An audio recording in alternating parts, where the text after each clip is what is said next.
কুষ্টিয়ায় বিপ্লবী বাঘা যতীনের ভাস্কর্য ভাঙার মামলায় ৩ জনকে গ্রেফতার করেছে পুলিশ। তারা হলেন আনিসুর রহমান, সবুজ হোসেন ও হৃদয় আহমেদ।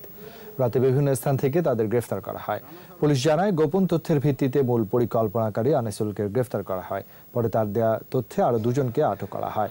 এই ঘটনায় জড়িত বাচ্চু নামে আরও একজনকে গ্রেফতারের চেষ্টা চলছে।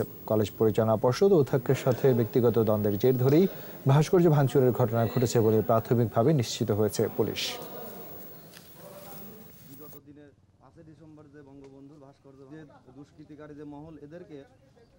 তদন্ত এখনো বাকি আছে। তবে এখন পর্যন্ত তদন্ত যেটা উঠে এসেছে সেটি হলো তাদের ইন্টারনাল যে কলেজের কমিটি নিয়ে একটু দ্বন্দ্ব আছে। প্রিন্সিপাল এবং যিনি সভাপতি আছে তাদের সাথে দ্বন্দ্ব আছে। সেই পরিপ্রেক্ষিতে এখন পর্যন্ত আমাদের কাছে তথ্য হচ্ছে এই কারণে হয়তো ভেঙে ফেলা হতে পারে।